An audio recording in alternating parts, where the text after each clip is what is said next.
The word vegan has a lot of connotations, and not all of them are particularly positive. Vegans are often seen as extreme, frustrated and frustrating, as well as hypocritical. While I want to address all of these perceived character flaws and see if any of them are in fact true, it is the latter claim which I wish to explore more in this video. The reason for this is because I feel it alludes to common misconceptions surrounding the vegan movement and what the word vegan actually entails. If you type in vegan on Google, you find many definitions, but I find that many of them miss what the idea of veganism is actually trying to get at. For example, a vegan would not spend money on horse races, but that would be perfectly fine for the definition that is given on Google. A vegan would not visit a zoo, yet that would also fit into the definition of what Google says as well. To take it to an extreme, a person who kills animals, but never actually eats them, would still technically fit into the Google definition of vegan. It is fairly clear that the notion of veganism means much more than simply not buying food made from animals. I think that the Vegan Society defines the term in a way that is much more representative of what the ideology actually entails.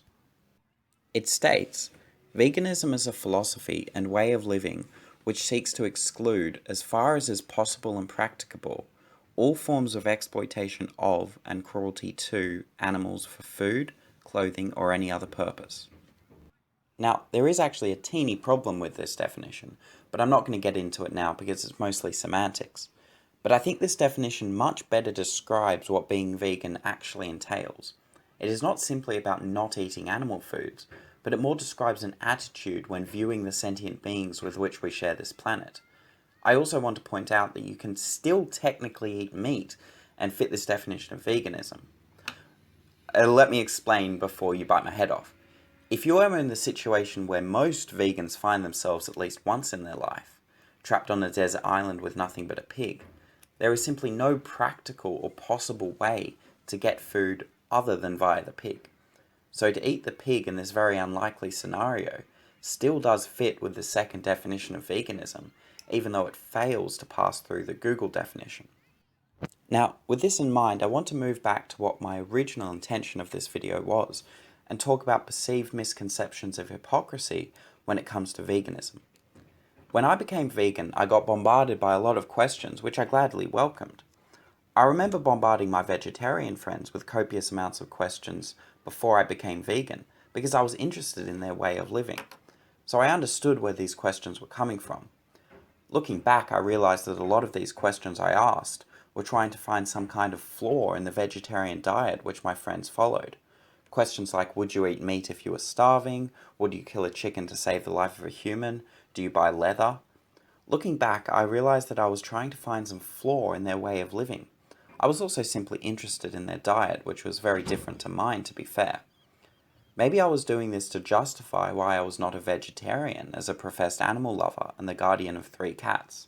I see the same when people ask similar questions of me regarding my vegan lifestyle. I mean no offense or disrespect to any of the people asking these questions. Obviously they are perfectly logical and valid questions, and I more than welcome them. All I want to do is to see if there is any hidden subtext to looking at the consistency of a vegan lifestyle. Often I find, and again I'm not trying to attack anyone at all, that people try to find a chink in the armor, some sort of inconsistency with veganism. I want to briefly point out that things like accidentally buying leather shoes or wanting to get a vaccine for a virus that has led to a pandemic to protect people does not necessarily mean that that person is not a vegan, at least not in my eyes. This is a non-vegan world, and it is not always easy to completely eradicate all animal products from your life.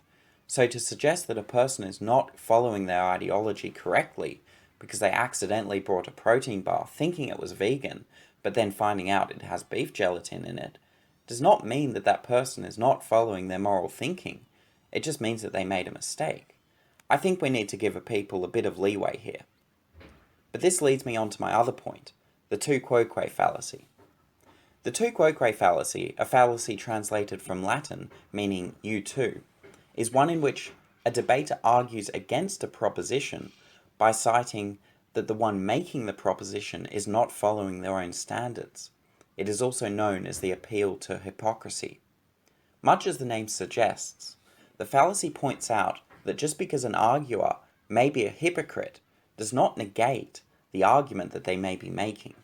As an example, if a person A tells a person B that they should not spend too much time on the computer, while person A spends all of his or her free time on the computer, it does not negate their argument that person B should not spend too much time on the computer. It does mean that they may be a hypocrite, but a person being a hypocrite does not negate the argument that they are making. We can easily see how this idea relates to the topic of veganism.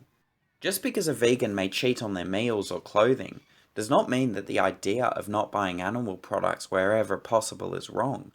We can take this idea to the extreme and have a scenario in which a person eats humans while telling other people to be vegan.